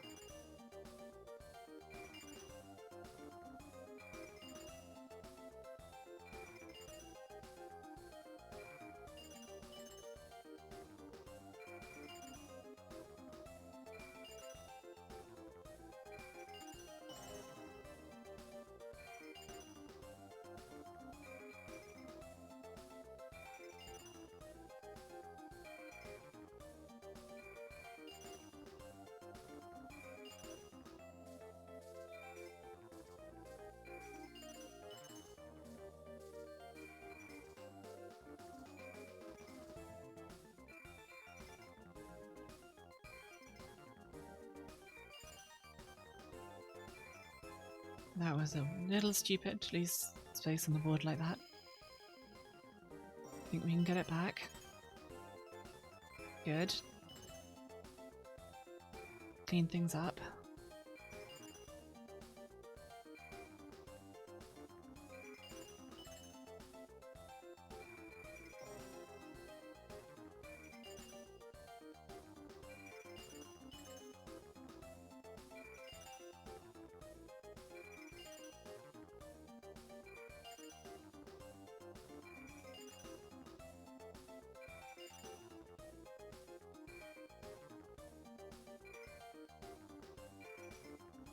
We are approaching 8,500.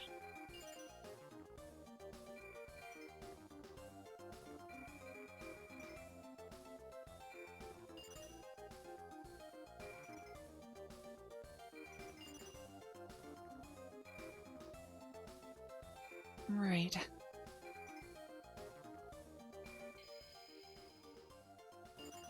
That's what I was looking for.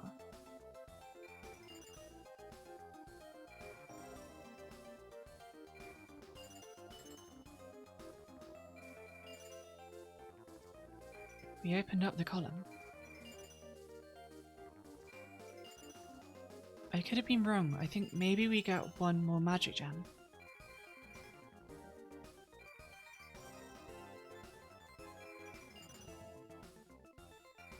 It's looking very close.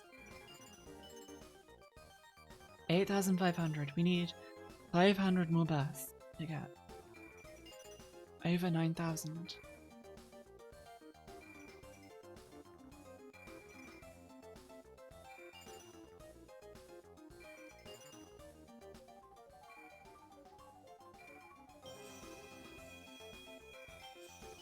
Red isn't a great one to double use that on. I would have rather had something on orange. That's okay.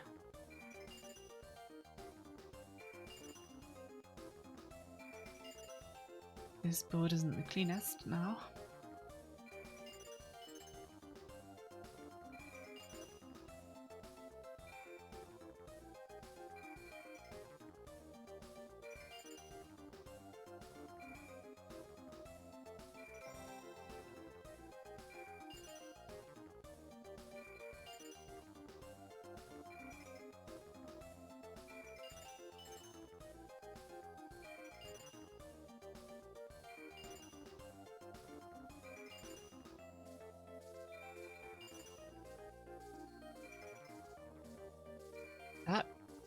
wasn't what I wanted to do.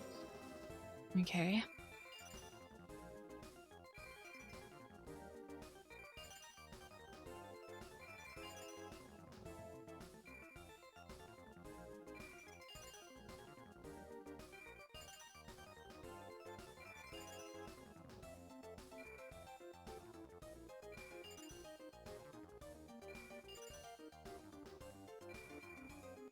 We are back at a high board with no magic gems to bail us out this time.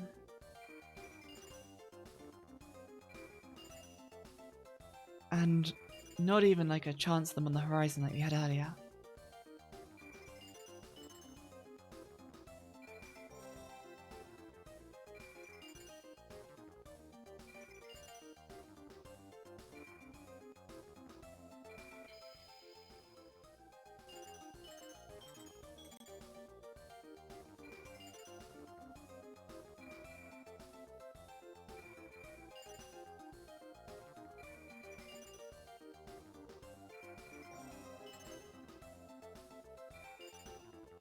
Slightly safer again.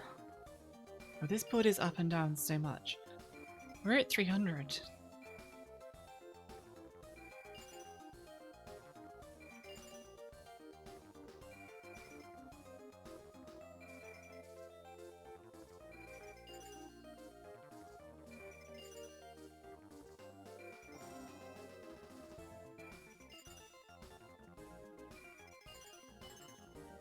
There is about 250 bursts left to pass the 9,000 barrier.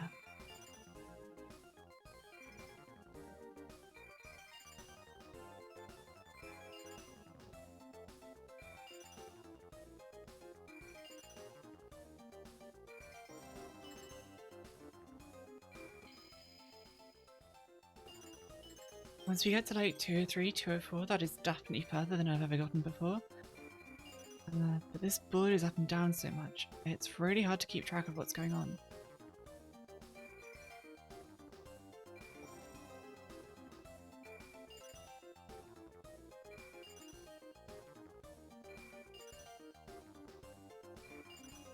My brain is super right now. I keep misremembering where I had bursts left, so I try and burst something on the left, and it turns out that it was something I'd already done.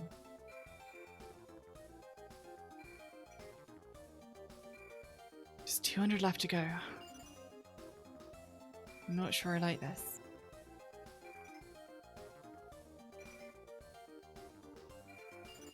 This is a bad situation because I've kind of lost track of where are the things I had to burst were.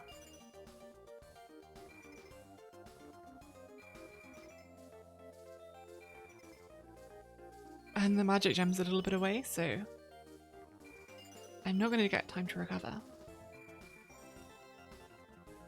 Unless I get lucky like I did earlier. That was a misplay. The yellow should have gone one across. I missed the button press.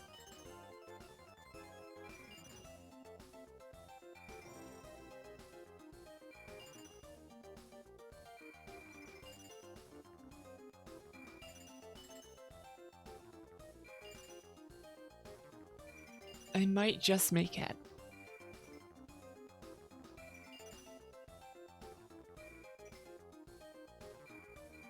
Nope, that's another misplay. I'm not I was meant to rotate that one 2 more times to get the diagonal. Yeah, I think I'm pretty I'm not in a good way right now. Although I might just make it past 9,000. Which is what I wanted.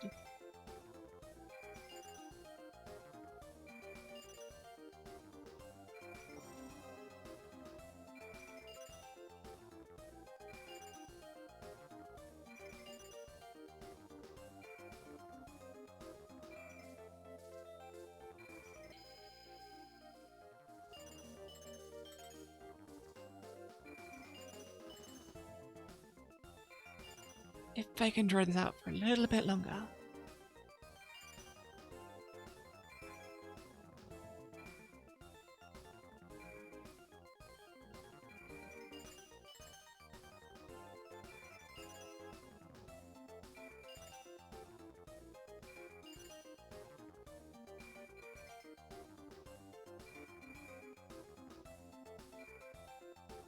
I don't think it's going to be enough though.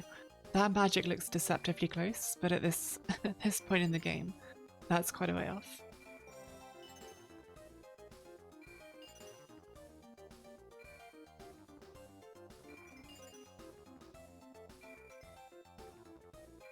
Oh, we've gone over 9,000. Am I going to get lucky again with a nice chain?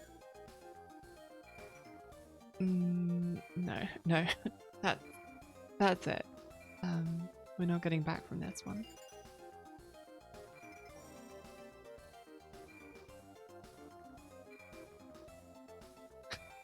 If I get another chain on the last gem that lets me survive longer.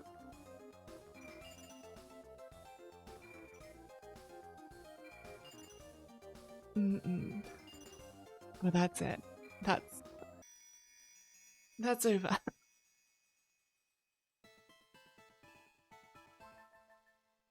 But you know what?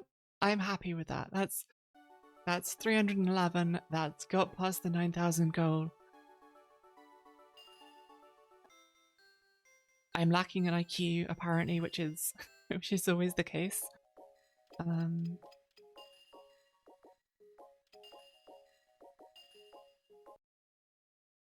And there's the rank. It shows up as second, not first, because the priority is how quickly you got master with how few bursts. Okay, that's it. That's a wrap.